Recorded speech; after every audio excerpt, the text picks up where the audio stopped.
Hello bachcho, let's read out the question first.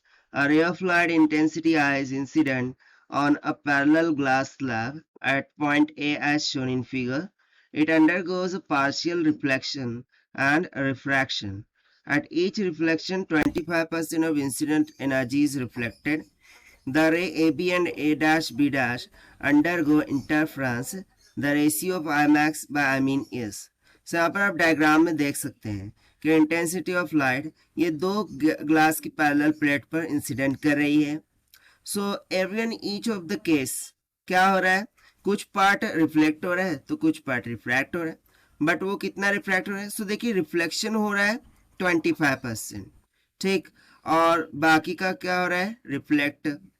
यानी कि मैं यहाँ से कह सकता हूँ, देखिए यदि यहाँ से हम बोले सो जो रिफ्लेक्ट हो रहा है वो 25% यानी कि 0.25 ऑफ इंटेंसिटी आई, और जो ट्रांसमिटेड हो रहा है यानी कि रिफ्रैक्ट हो रहा है वो रिफ्रैक्ट कितना हो रहा है 0.75% ऑफ आई यानी कि 0.75 ऑफ आई हो रहा है.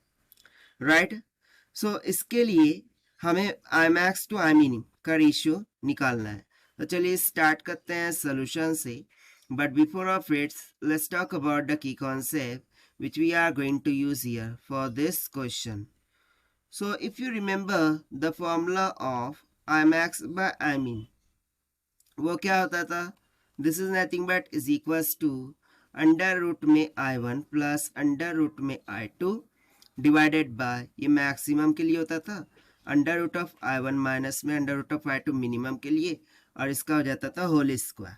सो मुझे ना I1 and I2 find out करना होगा ताकि मैं रेशियो फाइंड आउट कर सकूं. सो देखते हैं कैसे कैलकुलेट करेंगे. सो देखिए मैंने यहाँ पर ऑलरेडी लिखा कि 0.25 आई, ये तो हो गया रिफ्लेक्ट, बाकी का कहा गया तो रिफ्रैक्ट हो गया.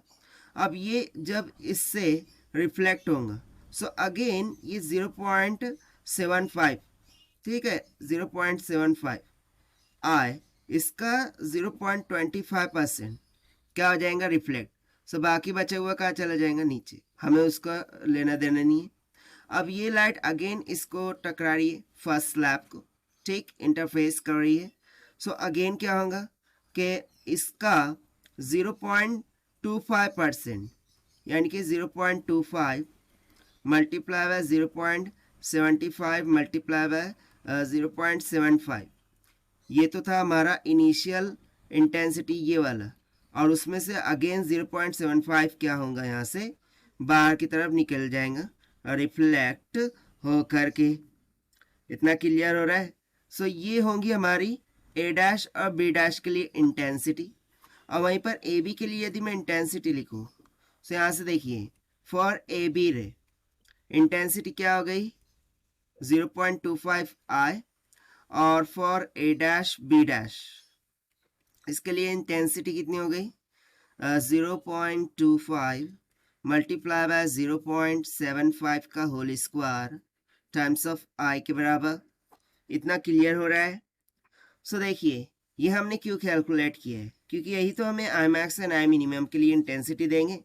ठीक, क्योंकि ए भी हमें दे देगा I1 और ए डैश बी डैश के दे देगा I2, इसको यहाँ सब्स्टिट्यूट करके कैलकुलेट कर लेंगे. सो देखिए यहाँ से यदि मैं I1 को सिंप्लीफाई करूँ यानी कि ए बी के, सो इसको हम लिख सकते हैं 1/4 यानी कि I/4. Similarly I can write I2 is equals to 9I divided by 64. इसको सॉल्व कीजिए, ये इतना ही निकल के आएगा. बस अब हमें फॉर्मूला यूज़ करना है और रेशियो कैलकुलेट कर लेना है.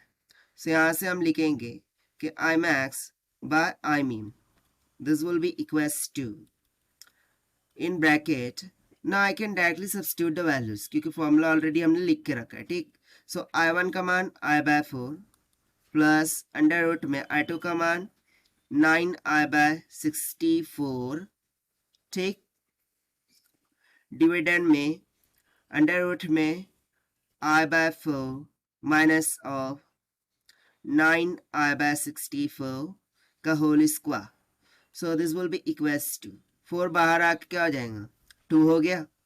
So can I say that कि हो जाएगा अंडर रूट ऑफ आई. ना सी अंडर रूट ऑफ आई को हम ऑलरेडी कैंसिल आउट कर सकते हैं ना, न्यूमरेटर डिनोमिनेटर से, क्योंकि ये सेम है। सो कैसे है लिखने की ज़रूरत नहीं है। ऊपर बन जाएगा 1/2 प्लस 9 बाहर निकल के 3, 64 बाहर निकल के 8, इसका तो होल स्क्वायर ही रहने वाला है। डिविडेंड में ये हो गया 1/2 माइनस 3/8। सो बस अब हमें इसको थोड़ा सा सिंप्लीफाई करना है। सो देखिए यहाँ से आई मैक्स बाय आई मीन का रेशियो इक्वल्स टू हो जाएगा ना 4 2 ज़ा 8। सो वह कितना हो गया 4 + 3 7, राइट। सो ये लगभग 7/8 के बराबर आएगा। और डिनोमिनेटर में 4 - 3 यानी कि 1/8 का होल स्क्वायर, 8 से 8 कैंसिल, 7 का स्क्वायर हो गया 49, 1 का स्क्वायर हो गया 1। सो यहाँ से हमारे पास I max by I mean का रेशियो कितना निकल के आ गया 49/1 के बराबर। और यही हो गया हमारा आंसर जो कि हमने सॉल्व किया by using the conceptual formula of I max by I mean से। Now let us take the option. So option D will become correct. So this is the required solution. I hope you understood well. Best of luck. Thank you.